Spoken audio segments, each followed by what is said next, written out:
बीरपुर शंकर महारणा मृत्यु घटना मृतकों परिवार को भेटिले विधायक और अन्यान्य नेतृवृंद समवेदना जणाइबा सह प्रदान कले आर्थिक सहायता।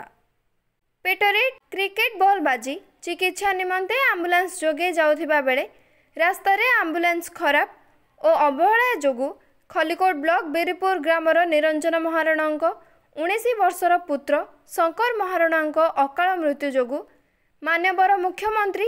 श्रीजुक्त मोहन चरण माझी 4 लाख टंका आर्थिक सहायता घोषणा करथिले। एतद व्यतीत रेडक्रॉस पक्षरु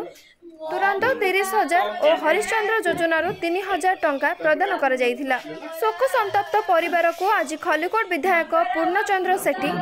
भेटी 20,000 टंका और ब्लॉक उपाध्यक्षा भारती महारणा स्वामी राज्य ओबीसी मोर्चा उपाध्यक्ष कालूराम महारणा 10,000 टंका आर्थिक सहायता प्रदान करने सह शोक संतप्त परिवार को समवेदना जणाइथिले। विधायकों सह कालूराम महारणा, युवनेता अरुण कुमार खुंटिया,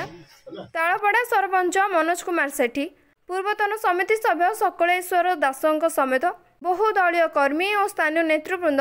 उपस्थित थिले। शंकर जो दिन एक्सीडेंट है जो माने जो घटना घटला से क्रिकेट बॉल जोगु एवं ताकू नहीं थिले प्रथमे बालुगाँ से रेफर करथिले बरहमपुर एमकेसीजी मेडिकल कॉलेज को एवं दुखर विषय रास्ता रे एम्बुलेंस खराब होगा तार देहांत हो जाइथिला। ताकू डिक्लेयर एमकेसीजी मेडिकल रे डेथ डिक्लेयर होता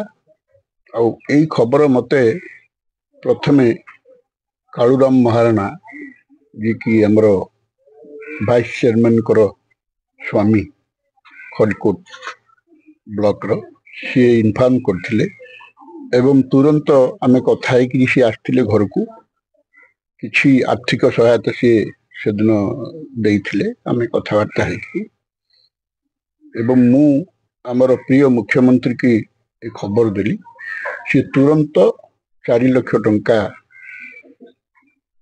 घोषणा कले सी आसीज 2-3 दिन भीतर डेथ सर्टिफिकेट आसीज ता सहित कलेक्टर को अनुरोध कला परे रेड क्रॉस रु 30,000 टंका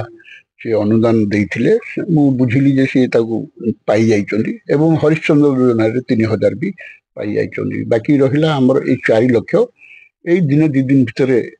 मुझे आसला रास्तार कंडक्टर को पचारि कौन तार ये सार आसीज 2-3 दिन भीतर आसीज हो तो ता अकाउंट को सीधा चलीज ना तो आम आनिक दबू जहाँ सी जहा हो आम तो क्षति पूरण दे पारूनु जो जीवनटा चली जाती भगवान निकट में प्रार्थना करूँ निरीह पिलाटी तार आत्मार सद्गति हो एवं बापा माँ जो दुखरे अच्छी तांको सांत्वना दियंतु प्रभु तांको परिवार मंगल करंतु।